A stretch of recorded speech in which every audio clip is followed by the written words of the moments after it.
So I want to share one cell to an API. API meaning I want this number to be accessible by sort of anyone who has a URL, or even hook it up to some other thing like Monday or anywhere to import, even a Google site. I want to be able to put this in.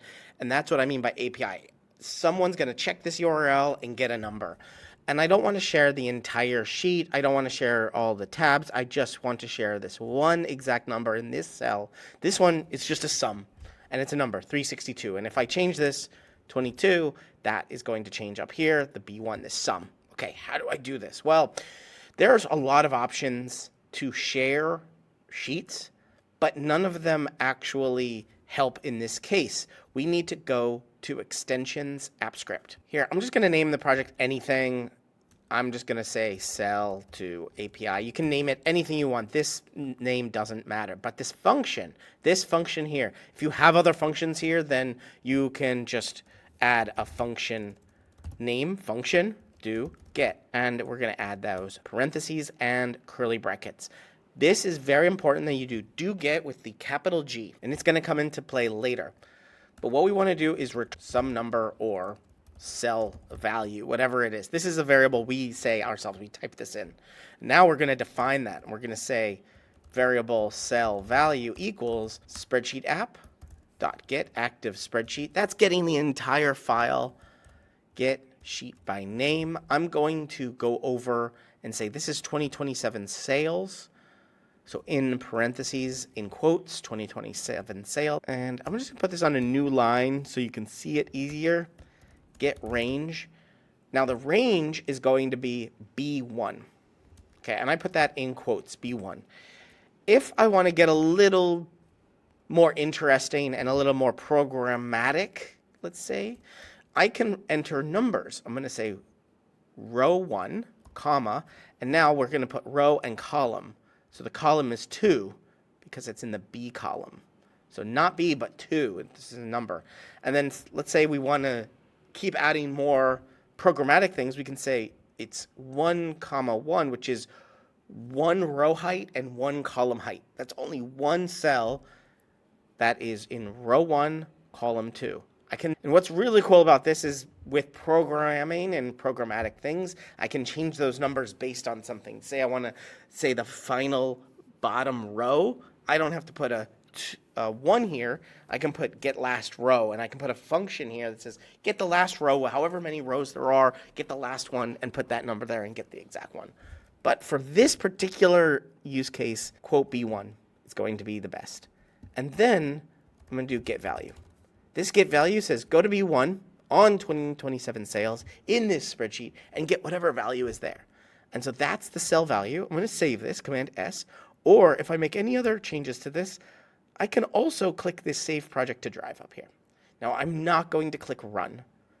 Clicking Run actually doesn't do anything. It's not going to get us anything in this particular case. In order to access this doGet, and I can get and I mean anyone can access this if I do what I'm about to do, which is click up here and deploy, new deployment.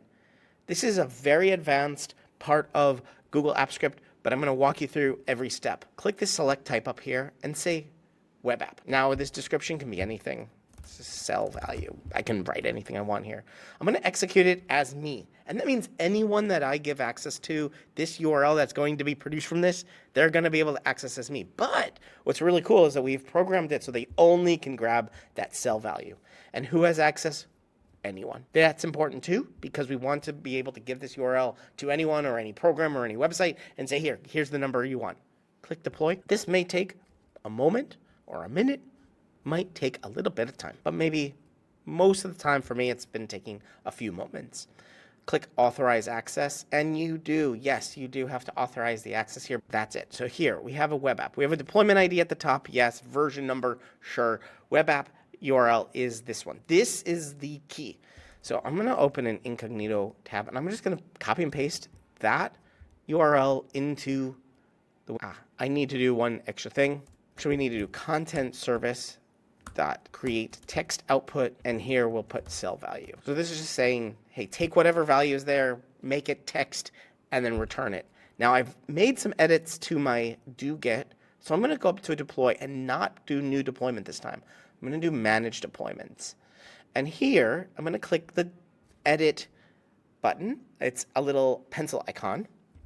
I'm going to change version 1 to new version. I can say cellValue content service. This is just saying, giving a little description internally. This doesn't have anything to do with everyone else. So I'm going to hit deploy at the bottom again.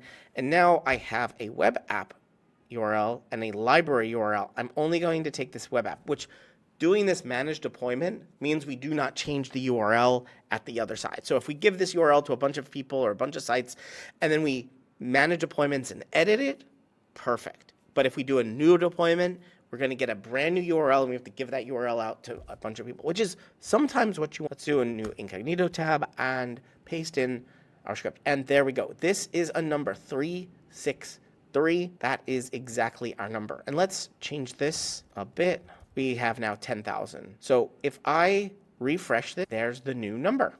So it is automatically updating the end result of this URL, which is really, really cool and really, really helpful that now I've shared this one cell to an API, and that can be shown on a website, on Google Sites. It can be shown somewhere in a dashboard, in a CRM, or anywhere else. This is really cool that I can now share one cell to an API, and I can update it automatically, meaning that whoever grabs it is going to grab that new number all the time.